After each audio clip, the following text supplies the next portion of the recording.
muito prazer, bom dia. Bom dia, como vai? Eu vou bem, e você? Bem, obrigada. Eu me chamo Maria Laura, eu sou do Imprensa da escola, eu também faço parte do clube de leitura, e eu sou uma das alunas do último ano aqui da escola, do 9º ano, e por isso me chamaram para fazer essa entrevista. Que bom, gratidão, viu? Obrigada. A minha primeira pergunta é: você tem muitas profissões, e isso é inegável, e isso é sensacional, de verdade. Você é muito incrível. Saber que você tem tantas profissões e que todas elas têm o seu devido espaço no seu coração e que você se esforçou para conseguir cada uma delas é muito incrível. E a minha pergunta é: como você escolheu que queria começar a escrever seus próprios livros? E como você decidiu esse importante tema de escrever sobre a cultura africana, sobre negros, sobre você mesma? Eu acho muito importante afirmar, em relação a essa observação que você traz sobre as várias profissões, né? Eu tive uma mãe que me possibilitou isso, apesar da gente ser muito humilde, muito pobre, ela trocava, enfim, serviços para que eu pudesse estudar e fazer aquilo que eu gostava, né? Aquilo que eu estava desejando fazer naquele momento. E essa perspicácia da minha mãe foi muito incrível, porque as crianças na escola, desde o meu 3º ano, começaram a zoar muito comigo por conta de eu fazer várias coisas. E eu chegava chateada em casa, porque o povo dizia que eu era metida, que eu queria fazer tudo, que eu queria abraçar o mundo. E aí minha mãe dizia o seguinte, que seria muito injusto uma pessoa nascer apenas com um talento, e que eu tinha vários talentos, assim como minha mãe sabia que ela também tinha vários talentos. Então, ela apostava nesses talentos todos que eu e que minha irmã tínhamos, ou tivemos durante a nossa infância. E então, isso para mim é muito interessante, porque eu fui entender isso teoricamente quando eu fui fazer magistério. E fui entender melhor quando eu fiz o curso de pedagogia, né, na década de 90, final de 80 para 90. Então, você entender que você tem múltiplos talentos é algo incrível, você não precisa estar focado para uma coisa, e sim para várias coisas, porque nós temos, segundo um conceito de Gardner, nós temos múltiplas inteligências. Então, nós não somos bons somente para a escrita, não somos bons somente para os cálculos, nós somos bons para várias coisas. E cabe a gente experimentar essas várias coisas e mergulhar nisso. Em relação à escrita, eu tive um olhar também muito dirigido pela minha mãe. Eu fui para a escola muito cedo, escolinha, que era vizinha aqui de frente da casa do meu pai. Eu tinha 2 anos e meio, eu via as crianças indo para a escola, eu falava coinha, coinha, e minha mãe me matriculou naquela escolinha. E quando eu fui para a primeira aula, eu fui com um presente que minha mãe fez para mim. Ela fez um cinturão de tricô, ela fazia tricô e crochê, então ela fez um cinturão que a gente chama de capanga no Nordeste, então é um cinturão com bolsos. Ela colocou 2 bolsos, um do lado esquerdo e um do lado direito, prendeu na minha cintura e colocou dentro desses bolsinhos um bloquinho de nota e um lapisinho. E ela disse assim, escreve tudo que você viver. Eu cresci com a minha mãe falando isso, para eu escrever aquilo que eu vivesse. E o meu hábito da escrita vem daí.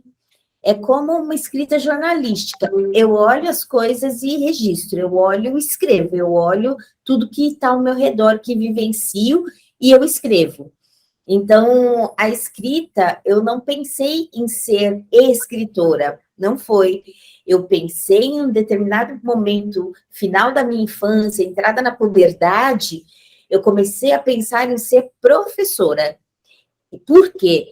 Porque eu fazia balé, eu fui para o balé clássico com 5 anos, e com 12 eu já dava aula. Foi minha primeira turma de baby class balé clássico para bebês, e eu tinha 12 anos de idade.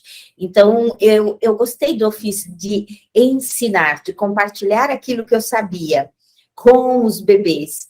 E aí, a minha vida, quando eu entro, de fato, para fazer o magistério, com 14 anos, com 15, eu fui para o estágio.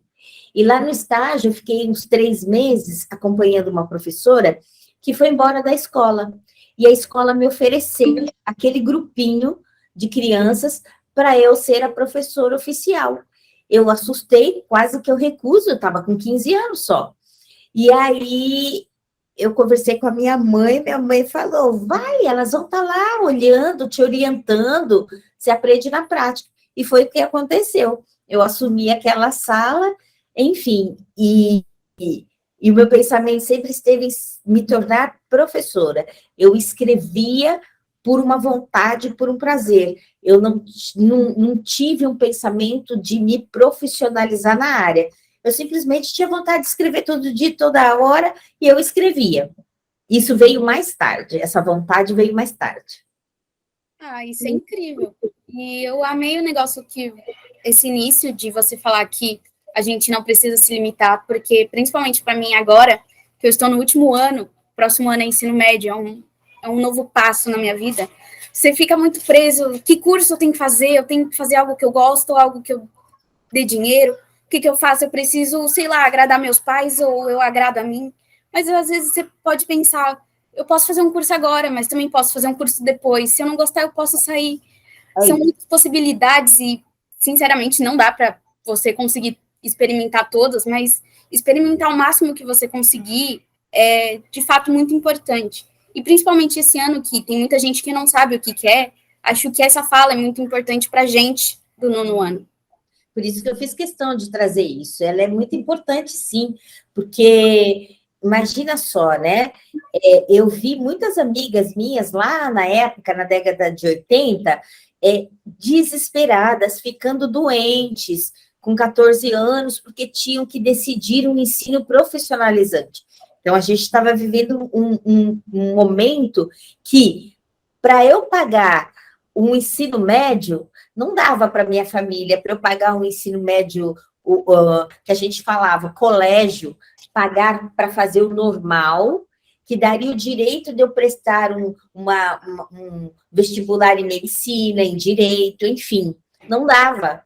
Então, para as pessoas mais humildes, o que restava? Fazer um curso profissionalizante, era o que tinha na época. Então, você escolhia se você ia para o secretariado, se você ia para o secretariado bilíngue, enfim, você escolhia ali alguma ação e se matriculava. A sorte é que eu estava com vontade, pensando em ser professora. Então, eu me inscrevi numa escola que tinha magistério de 2º grau e pude cursar isso, mas sempre com uma tranquilidade, porque vi muitas amigas fazendo matrícula no magistério, no outro ano saíram, foram para o secretariado, como a minha irmã, depois saíram também, porque não era aquilo. E eu entendo que é uma idade realmente muito nova para estar escolhendo um caminho para o resto da vida. E eu entendo que não é esse pensamento, não. Não é esse pensamento, relaxa. Porque hoje, né, você pode estar focada numa determinada coisa, ou nem ter essa área focada ainda. Mas você tem tempo para ir se adequando ou agregando conhecimentos. Eu gosto muito disso. Eu não perdi nada do que eu fiz. Então, quando eu me formei com 11 anos em datilografia, e eu estudei 1 ano para datilografar, né, na máquina de escrever, e eu tinha velocidade, tanto que eu trabalhei no IBGE como digitadora, digitando o censo por muitos anos, e aqueles números imensos, tal, tabulando tudo aquilo. Então, eu tinha uma prática nisso. Com 11 anos, minha mãe fez questão disso, era o que rolava na época, uma das coisas mais interessantes para além do inglês. E aí, quando eu fiz isso, lá na frente, eu agreguei com um curso de computação. Então, é sempre agregar. Quando eu fui para a computação, quando a computação estourou na década de 90, eu não tive a menor dificuldade com digitação, porque eu já digitava na minha máquina de escrever, manual. Então, quando eu fui para o computador, eu simplesmente agreguei um conhecimento que eu já tinha da minha infância, dos 11 anos, eu agreguei lá para os meus 27, 30 anos de idade. Então, é isso, conhecimentos, aprendizados, a gente agrega, né? Você vai somando. Então, isso é muito importante saber, tira a ansiedade da gente. Verdade. A minha segunda pergunta é: você tem um programa de rádio, tem um site seu, que o Sam, e eu queria que você me contasse mais sobre esse projeto e se você tem mais alguns projetos acontecendo. Esse programa de rádio, ele não existe mais, mas ele foi vinculado por muitos anos, porque eu ganhei um edital do Rio de Janeiro, da APUB, que é a Associação de Rádios Públicas do Brasil. Então, eu montei com aquele valor do prêmio, R$ 20.000, eu montei uma série de programas infantis, chamado Povinho de Queto, que tinha a intenção de trazer as africanidades brasileiras no ar. Eles tinham esse programa, ele tinha vários quadros, e esses quadros, enfim, tinha o quadro da contação de histórias, então eu tratava da literatura, tinha cantores, que eu agreguei músicas de cantores amigos, que cederam os direitos para estar para que as músicas estivessem nesse programa, enfim. E ele foi muito lindo, e foi uma temporada, alguns anos de muita felicidade, vendo as pessoas acessando um programa de rádio, que podiam ouvir histórias, que podiam ouvir questões focadas no racismo ou na perspectiva antirracista. Então, foi show de bola, foi sucesso. Tem um site onde eu vou divulgando minhas ações, ele está meio desatualizado no momento, mas, enfim, a correria é muito grande, então não está dando para mantê-lo atualizado. Então, tem livros que ainda eles precisam estar ali, que eles não constam ali, enfim, mas o site também é uma ferramenta interessante para que, pelo menos, as pessoas olhem e tenham a noção daquilo que eu sou capaz de fazer, ou formação, coisas desse tipo. Uma forma de divulgar o trabalho da gente, não é? E, tipo, eu acessei o link, porque ele ainda está aberto, e eu ouvi, e é maravilhoso. Você tem vontade de continuar, tipo, a fazer coisas desse tipo? Sempre, eu sou muito proativa. Eu acabei de colocar em São Paulo, no Sesc Vila Mariana, a convite do Sesc São Paulo, um festival de contação de histórias negro referencial. Incrível! Foi lindo, 5 dias, terminou fora esse domingo outro, foi sensacional. Tinha artistas de quase todo o Brasil. Eu fiz essa curadoria, foi sensacional, e o festival se chama Anansi, Festival de Contação de Histórias e de Ilustração de Autoria Negra. Foi no Sesc Vila Mariana, como eu disse, 5 dias, Anansi. Nesse evento eu faço uma homenagem ao povo Ucan, africano, que é o povo que criou os Adinkra. E aí a Nancy quer dizer aranha, e o festival se chama Anansi Ntontan, significa teia de aranha, porque eu entendo que esses encontros, as contações de histórias, enfim, que estão aí, negro referenciadas, tão importantes das pessoas conhecerem, são formas da gente se conectar, como na teia de aranha, né? E quando eu pensei nesse título, eu pensei numa imagem como o Homem-Aranha. O Homem-Aranha que a gente conhece no cinema, ele tem esse poder de fazer assim com a mãozinha, e vai lá o fiozinho, né, e puxa as pessoas. Então, é nesse sentido que eu pensei no Anansi, porque o Anansi, no povo Akan, é um homem que tecia, ele fazia grandes colchas, grandes teias, e ele construiu uma teia tão grande, uma rede tão grande, que chegou até o céu. Lá ele viu Deus, e viu que Deus guardava uma caixa preciosa, com um tesouro precioso. E esse tesouro eram todas as histórias vividas pelos seres humanos aqui na Terra. Todas as histórias vividas, contadas, narradas, estavam dentro daquela caixa. A Nancy se encantou por aquela caixa. E aí, era um baú. E aí, em uma das idas dele para lá, ele resolveu se mostrar para Deus e contou quem ele era, que ele fazia essas grandes teias que ligavam pessoas, ligavam territórios, né, aproximavam gente. E aí ele pediu o baú para Deus, e aí para trazer para a terra, e Deus deu o baú para ele. Então, via a teia que ele tinha construído, que ligava o céu e a terra, ele desce e vem para a terra, feliz da vida com aquele tesouro que ele havia ganho de Deus. Quando ele abre a tampa do baú, todas as histórias se espalharam pelo mundo, todas. E estamos aqui. Eu, que sou uma contadora de histórias, eu fico pegando no ar essas histórias, o que eu ouço, enfim. Então, essa simbologia do Anansi, de ser esse homem que construía teias para aproximar pessoas através das histórias, me pareceu muito apropriado para a filosofia de vida que eu tenho, né? A oralidade, as histórias, elas nos conectam, elas nos ligam. Então, por isso eu coloquei esse nome do festival, o nome do festival de Anansi, que quer dizer aranha.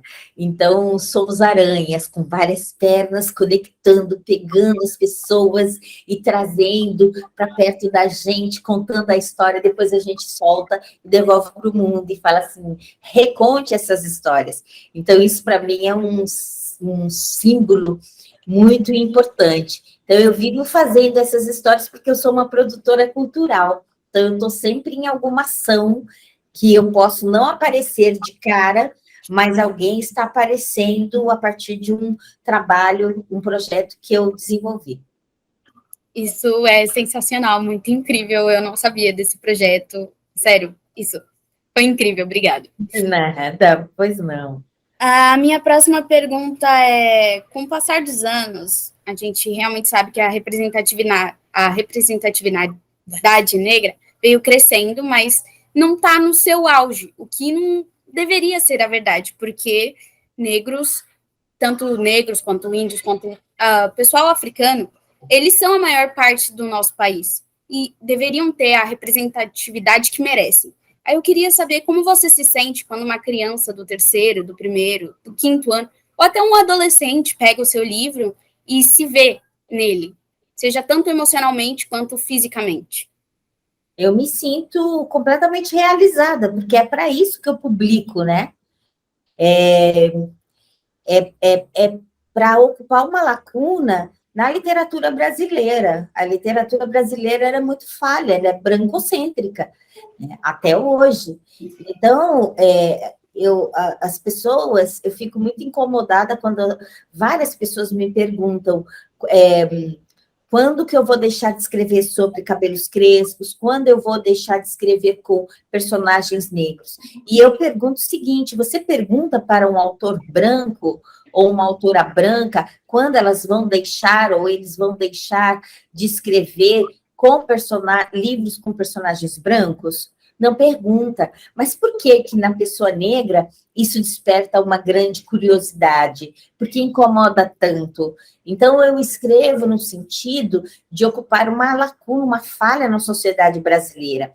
E essa falha é realmente do não reconhecimento da população negra como uma grande maioria desse país.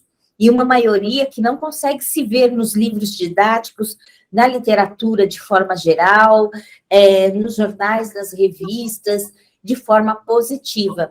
Então, para mim é uma grande realização quando eu vejo as crianças respondendo positivamente através da leitura dos meus livros, porque é isso, né? Infâncias saudáveis, elas se dão quando as crianças conseguem se reconhecer nas imagens, porque através das imagens elas vão se entender pertencentes a um mundo. E as crianças negras não conseguem se perceber parte de um grande todo, porque esse grande todo nega os corpos das crianças, jovens e adultas negros e negras. Incrível. A gente fez os professores, as professoras aqui das salas de leitura mostraram para as crianças do 1º ao 5º ano a sua live do SESI, e eles simplesmente se apaixonaram quando você estava contando sobre o Black Power de Akin, que é um dos livros que estão aqui atrás. Eles simplesmente se apaixonaram na história, se viram no personagem, e, sinceramente, é uma coisa muito linda de se ver, porque eles ainda são, teoricamente, eles são crianças, eles estão descobrindo o mundo, e é incrível ver que eles podem olhar e apontar para a tela e falar, ó, sou eu, se parece comigo. Isso é muito bom, porque eu sempre tive a minha representatividade, mas o meu irmão nunca teve essa tal representatividade. Então, é muito maravilhoso, de verdade, ele literalmente poder pegar um livro e se ver dentro dele. Isso é muito lindo, de verdade. Sim, gratidão. Você disse SESI, mas foi um programa que eu gravei para o SESC. Isso. É o SESC, a contação de histórias do livro O Black Power de Akin. Falando no Black Power de Akin, ele é um livro que realmente eu amei, eu gostei muito. A primeira vez que eu li calmamente e depois eu reli, e aí eu realmente percebi que é uma leitura não simples, é linda. Tem seus pontos altos, tem seus pontos baixos, é uma leitura de fácil acesso, onde qualquer um pode ler e entender. E uma das frases que mais me pegou é quando os meninos estão brincando e eles falam que vão brincar de polícia e ladrão, e o Akin não pode ser a polícia, porque policial não tem dessa cor. Isso me lembrou um momento muito triste da minha infância com meu próprio irmão. Então, eu realmente fiquei muito feliz. A questão da brincadeira da polícia e ladrão é algo muito recorrente nas escolas, e isso está aí porque faz parte da minha realidade como professora, né? Vem dos meus alunos, e eu digo que o racismo ele é tão estrutural, estruturante para a gente, que as crianças racializam as brincadeiras. Então, mesmo na educação infantil, com 4, 5, 6 anos, né? 6 anos hoje já fundamental, mas na minha época não, as crianças negras nunca tiveram a liberdade nem nas brincadeiras de serem o que gostariam de ser. Então, quando eu digo que as crianças racializam as brincadeiras, por exemplo, um grupo de crianças brancas e algumas crianças negras, ou uma só. E elas vão brincar de casinha, de família. E a criança negra diz, eu vou ser a mamãe. Não faltam crianças brancas para dizer, não, você não pode ser a mamãe, porque você é negra. Nós vamos ser a mamãe. Mas olha só como é um pensamento egoísta. Por quê? As crianças brancas podem ser a mamãe da criança negra na brincadeira, mas a criança negra não pode ser a mamãe na brincadeira, a mamãe delas. Então, é um pensamento individualista, e aí a gente entra no conceito da branquitude. A branquitude, as crianças brancas que vivem desde as infâncias o privilégio branco, o privilégio de ser branca, e esse privilégio ele está presente, inclusive, nas brincadeiras, porque uma criança negra não pode ser o policial na brincadeira de polícia e ladrão, vai sempre ter que ser o ladrão. E é mais perverso ainda, porque no texto, para além dessa frase que você traz, os meninos brancos dizem, você vai ser o ladrão que vai roubar o seu próprio avô, seu Dito Pereira. Isso eu ouvi no começo da década de 2000, na brincadeira de um grupo de alunos meus. Então, eles falaram, impediram o menino negro de ser o policial na brincadeira e ainda disseram, você vai roubar as galinhas do seu pai. Eu não coloco o pai na história, eu coloco o avô, porque o Akin, ele é criado pelo avô, então eu substituo, coloco esse avô, né, que o Akin teria que roubar. É a maior perversidade, é família sendo pressionada para roubar a família, para satisfazer o ego dos coleguinhas da escola, que às vezes não é nem coleguinha pequeno, na adolescência isso é muito comum, quando começam com vícios de cigarro e querer o dinheiro, não, você vai lá, vai mexer na bolsa da sua mãe e vai lá o jovem com a cabeça mais fraca e vai tirar o dinheiro da própria família para dar, para que o próprio grupo compre, sabe lá o que, bebida, cigarros, enfim. Então, isso a gente, enquanto professor, a gente vê muito essa dinâmica acontecendo. Então, é uma perversidade. Você traz muito do que você viveu para suas histórias, tanto como você acabou de dizer no Black Power de Akin, quanto o mundo inteiro no Black Power de Tayo, que tem umas frases maravilhosas. E eu vi essa entrevista, você dizendo que a frase que ela diz que o mundo inteiro cabe no cabelo dela, foi que você escutou de uma aluna sua. Eu queria saber como funciona esse seu processo de criação, esse processo de escrita. Eu sou uma pessoa que registra muito, né? Incentivada pela minha mãe, é um hábito que eu desenvolvi. Então, como professora, a gente tem uma função de registrar. E o campo da educação, os profissionais da educação têm uma grande dificuldade em registrar os seus feitos. Então, parece que as coisas boas, inclusive, não conseguem ser nunca registradas. Quando o professor tem que concorrer a um edital de educação focado em projetos que desenvolvem, os amigos estão sempre falando, se inscreve, o seu projeto é lindo, manda. Só que quando olha o edital, tem que ter registro, tem que ter detalhes do projeto. O professor nunca tem. Então, são coisas que eu nunca tive problema, porque eu sempre fui uma professora que registrava o suspiro de cada aluno, entendeu? O olhar triste, caiu uma lágrima do olho direito do aluno. Então, eu sempre registrei.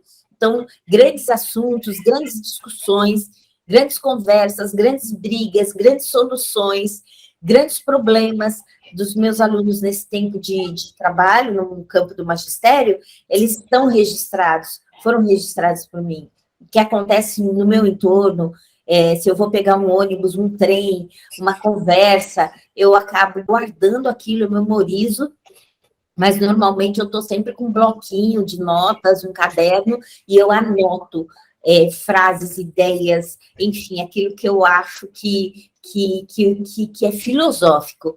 E aí, em algum momento que eu estou escrevendo, alguma coisa vem à tona, porque fica muito registrado aqui. Às vezes eu não preciso nem procurar os meus cadernos de anotações, está tudo aqui, né? Então, aí eu vou e coloco algum trecho na história. Esse trecho que você fala, do mundo dos cabelos, do livro O Mundo no Black Power de Tayo, essa parte não é a parte que a menina trouxe, né? Essa parte é criação minha mesmo. A parte que eu inspirei nessa minha aluna, que em 1985 tinha 4 anos de idade, que era a Janaína, foi quando ela finalmente, após um projeto de autoafirmação, ela consegue dar uma resposta para o racismo que as crianças de 4 anos compartilhavam com ela, né? E ela consegue dar uma resposta que é a seguinte: as crianças falam para ela que o cabelo dela é ruim, aí a Janaína, minha aluna, respondeu: o meu cabelo é muito bom, porque ele é fofo, lindo e cheiroso. Então, ela deu com 4 anos essa resposta após 8 meses de trabalho na perspectiva antirracista na sala de aula. Então, é isso. É para o fortalecimento das crianças que eu escrevo. Dos teus livros, tem algum que você gosta mais? Eu acho que isso é quase impossível, mas tem algum que você gosta mais, ou algum escritor que você se inspira para escrever? Eu gosto muito do livro Maquibanha, Ilha de Goré, porque eu escrevi lá na Ilha de Goré, no Senegal, em 2010, que eu fui para lá. fui representando o Brasil no FESMAN, que é um festival de artes negras mundial, que acontece desde a década de 60. É histórico, participam artistas negros grandiosos do mundo inteiro, e eu estava lá.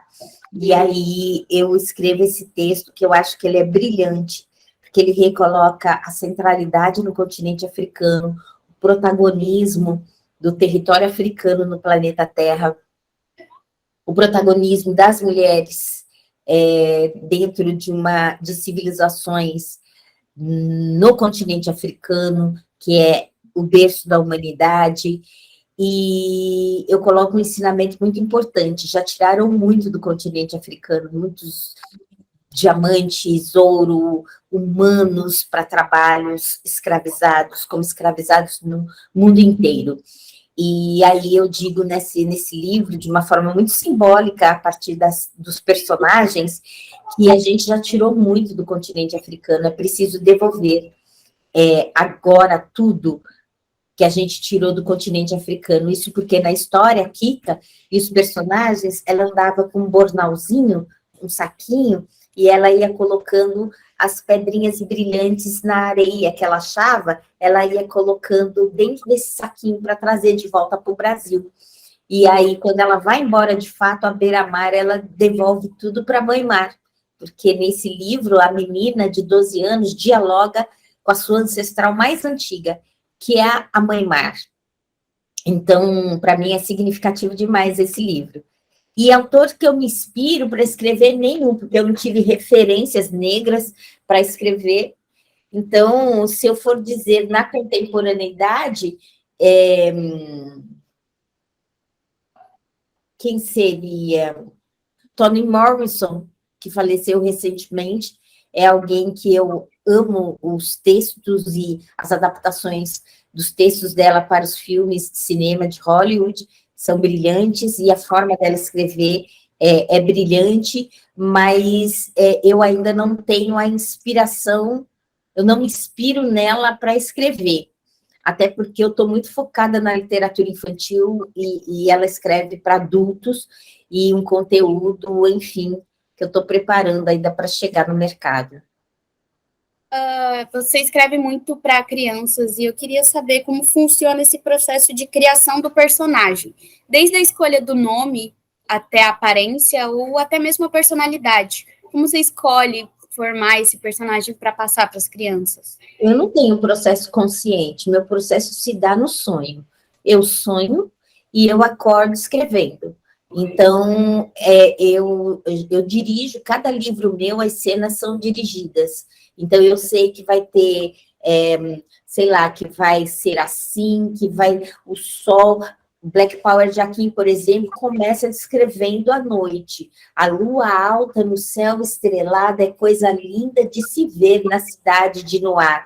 Então, esse texto eu fui vendo como se eu fosse uma câmera de cinema. Então, é muito descritivo esse texto. Então, ele veio assim para mim. Então, é assim que eu vou organizando as cenas na minha cabeça, o que tem que ter de principal. Aí eu brifo o ilustrador, e aí a gente vai no corpo a corpo. Sempre são ilustradores que eu conheço, que eu sei que vão trabalhar em parceria comigo, porque o meu processo de criação não é criar o texto e jogar para alguém fazer a ilustração, que eu vou ver só 2 meses depois de pronto e o livro feito. Eu participo de todas as etapas, de toda a construção do projeto, da ilustração, porque eu sei como os personagens são. Eu sei algumas cenas dos personagens, e essas cenas têm que estar presentes no livro. Então, não é algo que eu sempre falo, hoje eu vou criar uma história. Elas vêm, elas nascem. Nascem normalmente quando eu estou na madorna, cochilando ou dormindo mesmo, eu acordo e escrevo. Incrível. Qual a sua maior conquista atualmente e quais são os seus planos para o futuro?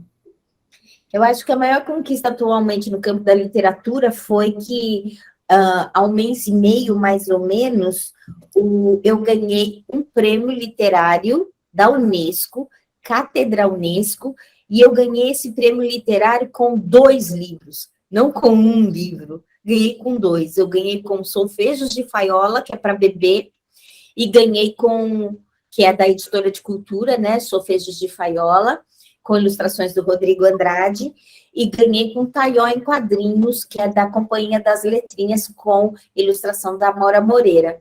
Então, eu acho que essa foi a maior conquista, você estar num prêmio da Unesco e ganhar não com um livro, mas com 2 livros. Então, é a prova de que as pessoas estão olhando com outros olhos para a literatura que eu tenho escrito e dado o devido valor a ela, enfim. Então, para mim, essa é a conquista, algo que eu me orgulho muito nesses últimos 2 meses. Projetos, eu estou trabalhando no lançamento de um livro para a editora Palas, e ele só não saiu ainda, que a gente está esperando o prefácio. Quem vai fazer é o Lázaro Ramos, que ele entrou para gravar o Opaió 2, e o livro se chama, é um livro que está pronto desde 2009, eu estou esperando isso há muito tempo, porque a grande espera minha de livro, é esse, que se chama Pequeno Manual de Meditação para Crianças que Querem se Conectar com o Mundo. E aí eu desloco a meditação, que é tão conhecida a partir de grandes referências masculinas, e é conhecido na Índia e no Japão, mas a África tem uma origem no continente africano, e eu trago nesse texto, portanto, em forma de versos, esse deslocamento da meditação para o continente africano, para a Kemetic Yoga, que é a yoga africana, que deu origem à yoga que a gente conhece aí, que é mais divulgada, e trago as mulheres como protagonistas da yoga, que são as grandes rainhas, que são Oxum, Iemanjá e Iauá, que são consideradas em textos que existem há 25 mil anos antes de Cristo, antes da era cristã, que a gente fala agora, né? E que trazem elas como as grandes deusas da meditação, do silenciar a mente, do esvaziar a mente, para se reconectar consigo mesmo. Então, para mim é fundamental esse texto, estou aguardando, ele vai ser lançado esse ano ainda. Deixa eu entrar um pouquinho aqui na conversa, que o Sam queria trazer para você, então, que essa celebração dos 50 anos da sala de leitura da rede municipal, ela é bem relevante, e a gente buscou mesmo trazer os autores como você, porque você até citou que você não tem uma fonte de inspiração, mas hoje você inspira várias meninas a quererem ser escritoras, né? Porque você retrata a vida deles. Eu, quando passei o vídeo seu contando que você fala que é uma sereia, né, e toca o berimbau, eles ficaram bem, assim, interessados, eles nem piscavam, e quando você fala do Akin, do sofrimento, e que ele tem vontade de cortar o cabelo, eu tive criança chorando, porque passou por isso também. E hoje, olhando elas no corredor, elas estão mais orgulhosas do cabelo, estão cuidando, então é uma coisa para a vida deles mesmo. E por isso que eles sentavam ali, a gente fez a votação como um aplicativo da própria urna eletrônica, fazia até o barulhinho da urna, né? E eles sentavam e falavam assim, eu quero votar na autora do Akin. Porque o Akin, eles assim se relacionaram de um jeito que tanto que para o período da tarde, que é o Fundamental 1, você teve uma quantidade esmagadora de votos. Nossa. Mesmo as demais autores apresentados também sendo muito relevantes, eles se identificaram pessoalmente com você. Então, eu queria pedir para você deixar um recado para eles, falar o quanto isso é importante para você, né? Porque é isso que te motiva a escrever, né? Olha, eu quero deixar a seguinte mensagem. Eu estou profundamente feliz e emocionada com o nome dessa sala de leitura, né? Essa sala de leitura se chama Arquil San de Oliveira. É muito importante isso, e esse processo que vocês estão fazendo de garantir gravar um vídeo, né? Falando, para que o grupo me conheça um pouquinho mais, né, com maior profundidade. Isso é muito importante. Eu tenho uma biblioteca A única biblioteca que eu tenho no meu nome no Brasil fica no sul do país, fica em Curitiba. E é uma biblioteca que, na época, ela tinha 84 anos, hoje ela está com 89, e ela passou 84 anos sem nome. E aí, através de um processo de votação, de legitimação dos estudantes também daquela escola, ficamos eu e o Daniel Munduruku na final, e aí eu acabei ganhando também de uma forma, um espaço muito grande em termos de votos. E eu agradeço imensamente. Salas de leitura, eu tenho uma AEL, aqui em São Paulo, né, na Francisco Rebolo. Eu sei de algumas, de mais duas, mais ou menos, mas nunca tentaram contato comigo, assim, então eu não tenho proximidade, há anos eu tenho proximidade com a AEL da Francisco Rebolo, e mais recentemente, há 3 meses, uma sala de leitura com o meu nome, que eu ganhei na MF Arquiteto Artigas, em Sapopemba. E agora, essa sala de leitura nessa escola, repete o nome dela, por favor. José Mário Pires Azanha. José Mário Pires Azanha. Quero dizer que eu recebo é um prêmio para mim, como esse prêmio que eu falei da Unesco, para mim é um prêmio, porque é uma votação legítima entre crianças, jovens. Então, para mim, é algo muito emocionante, muito feliz, ainda mais pelo tipo de escrita que eu tenho. É uma escrita antirracista. E quando vocês votam em mim para receber o nome, para dar o nome a uma sala de leitura, por exemplo, vocês estão votando também pela luta antirracista.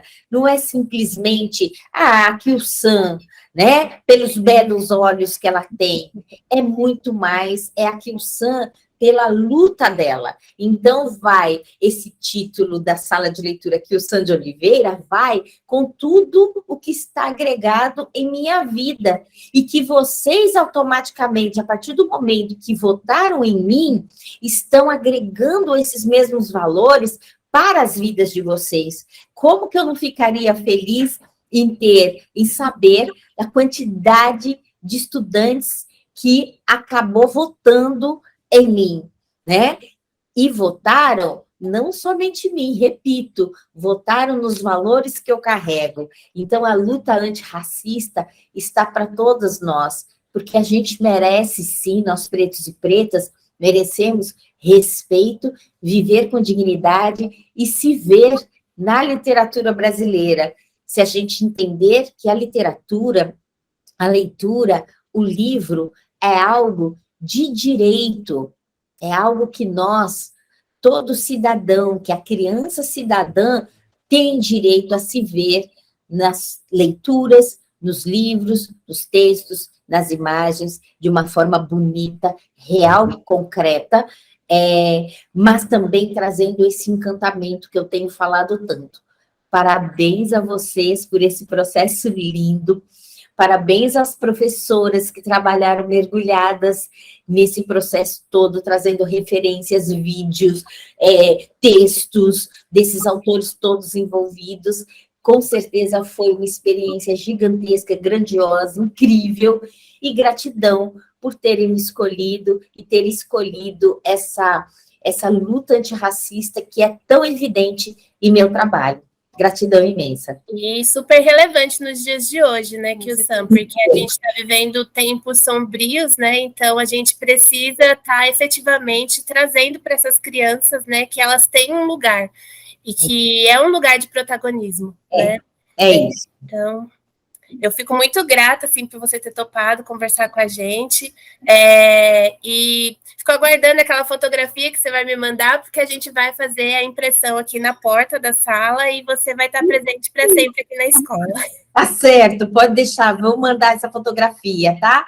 Gratidão imensa, gente. A gente vai fazer aqui uma foto, então, para a gente encerrar. Bora. Quer que eu tire o print screen? Tirar o óculos.